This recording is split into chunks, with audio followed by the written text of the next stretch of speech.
La parole est maintenant à Monsieur Emmanuel Mandon pour le groupe démocrate.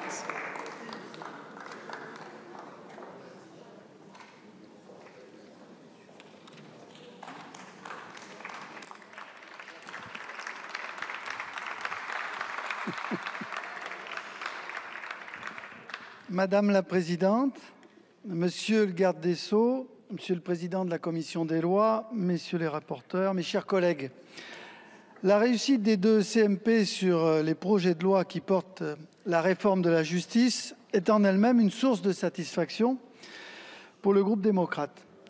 Sur un tel sujet qui suscite de nombreuses attentes, l'aboutissement d'un compromis raisonnable est en lui-même un succès.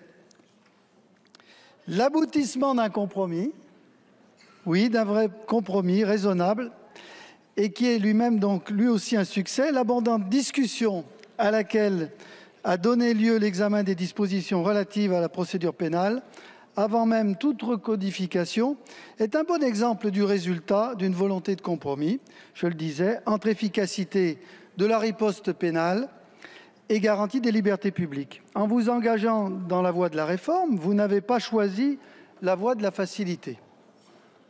Certes, vous avez obtenu, grâce à votre conviction obstinée, un accroissement très important des moyens budgétaires alloués à la justice et vous avez voulu, avant même le vote définitif de la réforme, prendre les mesures pour assurer l'application la plus rapide possible de ces dispositions avec le lancement, il y a 2 mois, du plan de recrutement ambitieux pour la justice. Mais en même temps, vos déclarations et vos actes montrent que vous avez pris conscience de l'ampleur de la crise actuelle du système et des procédures judiciaires. Il faut apporter à cette crise à la fois les remèdes d'urgence indispensables et des réponses à plus long terme, autrement dit, conjuguer le réalisme de l'immédiat et l'ambition du long cours.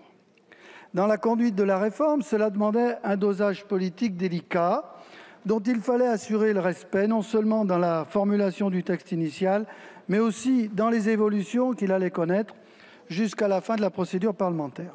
Seule une volonté politique affirmée peut rendre cette démarche efficace. C'est pourquoi le groupe démocrate apporte son soutien au projet.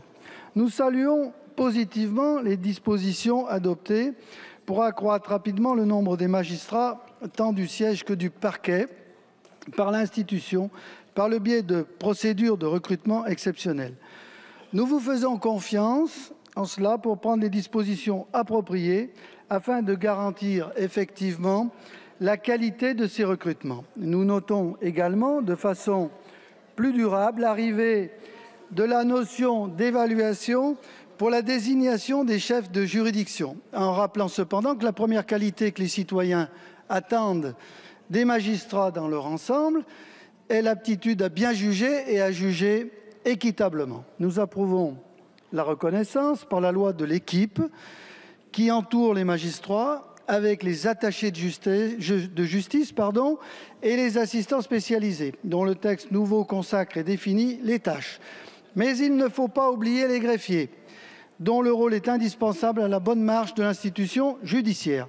Nous comprenons largement le jugement de réalité qui a poussé les 2 chambres du Parlement et après elles la CMP à prévoir, pour pallier le manque d'intérêt manifesté pour les carrières de personnel pénitentiaire titulaire, le recrutement de surveillants adjoints de statut contractuel.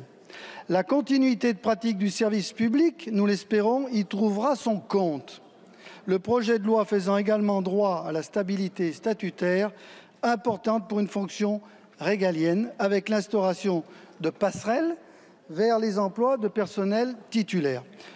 Le développement de la médiation, l'attention accrue portée aux victimes de violences intrafamiliales, l'adaptation par l'expérimentation de la justice commerciale au monde économique d'aujourd'hui sont autant de points positifs, des orientations que nous approuvons particulièrement. Nous nous félicitons aussi des améliorations apportées avec notre concours à la législation sur les travaux d'intérêt général. Mais je regrette néanmoins à titre personnel qu'en définitive, le texte adopté soit trop frileux sur les audiences tardives. Nous l'avions souligné avec Laurence Vichnievsky, qui a souhaité en démontrer les incidences sur la qualité des décisions rendues. Enfin, vous avez souhaité ne pas inscrire dans la loi elle-même les modalités de fonctionnement du comité parlementaire associé à la réécriture du Code de procédure pénale. Comme les sénateurs, nous attachons beaucoup de prix à la prise en compte effective des intentions politiques que, par nature, un tel comité transpartisan sera appelé à manifester. Mais comme il me faut conclure, je vous confirme, sous le bénéfice de ces observations, que le groupe démocrate votera pour ces deux textes de réforme. Je vous remercie. Et donc sur le projet de loi ordinaire, merci de tous regagner votre place. Le scrutin est ouvert. Le scrutin est clos.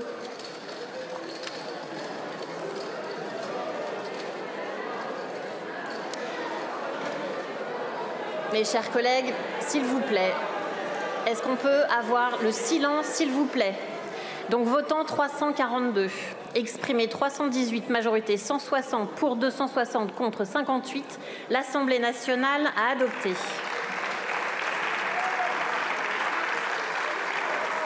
Donc maintenant, nous en sommes donc au texte de la commission mixte paritaire sur le projet de loi organique. Donc conformément à l'article 113, alinéa 3 du règlement, je vais appeler l'Assemblée à statuer d'abord sur les amendements dont je suis saisie. Monsieur le ministre, vous avez la parole.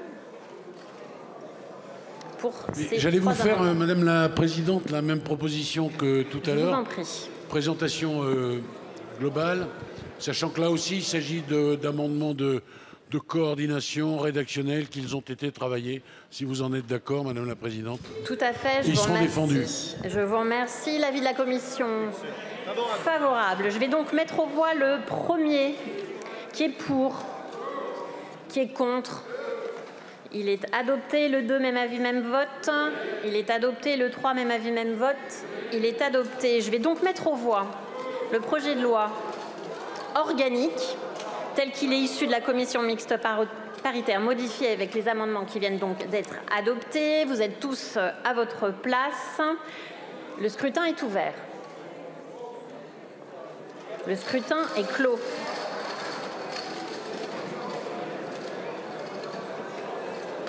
Donc votant 350, exprimé 337, majorité 169 pour 279 contre 58, l'Assemblée nationale a adopté.